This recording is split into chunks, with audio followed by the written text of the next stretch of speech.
Assalamualaikum warahmatullahi wabarakatuh. Hai semua, perkenalkan nama saya Nur Aziza, NPM 1940603020. Jadi materi kita hari ini yaitu tentang bioteknologi. Tapi sebelumnya ada yang tahu nggak sih apa itu bioteknologi? Nah, jadi bioteknologi itu berasal dari istilah Latin yaitu bio yang artinya hidup, teknos atau teknologi yang berarti penerapan, dan juga logos yang berarti ilmu. Jadi bioteknologi artinya ilmu yang mempelajari penerapan prinsip-prinsip biologi. Dan ilmu-ilmu pendukung dalam bioteknologi ini diantaranya yaitu mikrobiologi, biokimia, genetika, biologi sel, teknik kimia, dan enzimologi. Bioteknologi ini dibedakan menjadi dua, yaitu bioteknologi konvensional dan juga bioteknologi modern. Nah, pada kesempatan kali ini kita akan membahas tentang bioteknologi konvensional. Nah, bioteknologi konvensional adalah bioteknologi yang memanfaatkan organisme secara langsung untuk menghasilkan produk barang dan juga jasa yang bermanfaat bagi manusia melalui proses fermentasi. Bioteknologi konvensional juga biasanya dilakukan secara sederhana dan juga diproduksi dalam jumlah yang tidak banyak.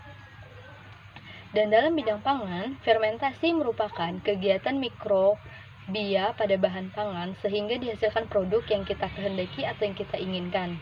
Dan bioteknologi konvensional dimanfaatkan dalam bidang apa aja sih?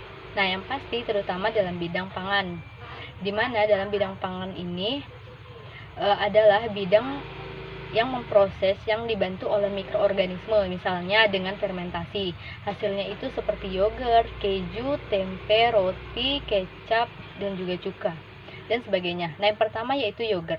Yogurt merupakan minuman hasil fermentasi susu yang menggunakan bakteri Staphylococcus thermophilus atau Lactobacillus bulgaricus. Bakteri ini akan mengubah laktosa pada susu menjadi asam laktat. Yang kedua yaitu keju. Keju merupakan bahan makanan yang dihasilkan dengan memisahkan zat-zat padat yang ada pada susu melalui proses pengentalan atau juga proses koagulasi.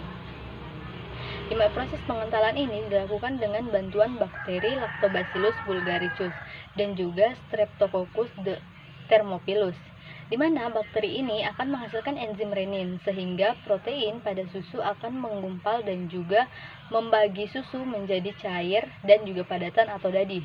Nah, selanjutnya enzim renin ini akan mengubah gula laktosa dalam susu menjadi asam protein yang ada pada dadi. Nah, dadi inilah yang akan diproses lebih lanjut melalui proses pematangan dan juga pengemasan sehingga terbentuk olahan makanan yang biasa kita kenal dengan keju. Selanjutnya yaitu tempe. Nah, pada dasarnya proses produksi tempe ini menggunakan teknik fermentasi, di mana fermentasi dilakukan dengan menumbuhkan jamur Rhizopus oryzae dan juga Rhizopus oligosporus pada biji kedelai. Pada proses pertumbuhan jamur akan menghasilkan benang-benang yang disebut dengan hifa, di mana benang-benang itu akan mengakibatkan biji-bijian kedelai saling terikat dan juga membentuk struktur yang kompak. Nah, pada waktu pertumbuhan jamur juga akan membuat suatu enzim protease yang dapat menguraikan protein kompleks yang ada pada kedelai menjadi asam amino yang lebih mudah dicerna oleh tubuh kita. Selanjutnya yaitu roti. Pembuatan roti juga memanfaatkan peristiwa fermentasi yang dibantu oleh yeast atau khamir.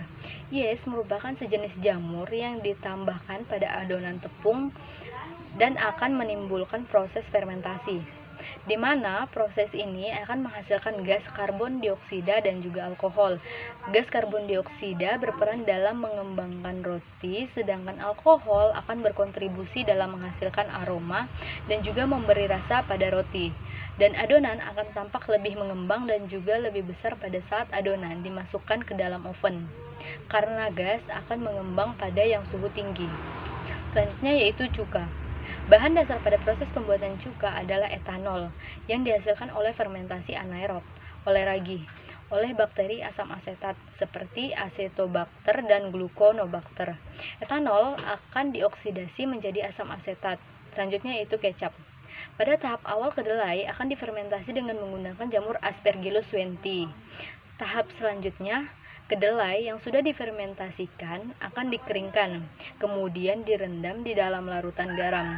Setelah itu, Pembuatan kecap dilakukan melalui proses perendaman kedelai dengan larutan garam, sehingga pembuatan kecap dinamakan fermentasi garam.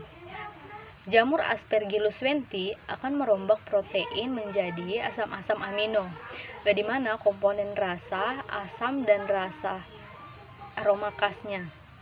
Nah, jadi bioteknologi konvensional juga memiliki kelebihan dan juga kekurangannya.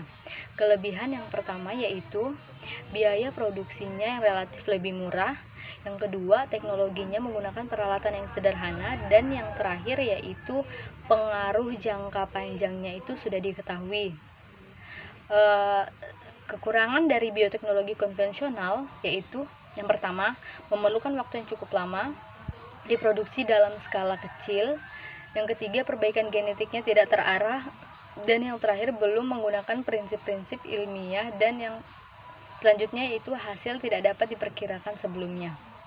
Nah, dalam video kali ini mungkin cukup sampai di sini. Sekian dan juga terima kasih.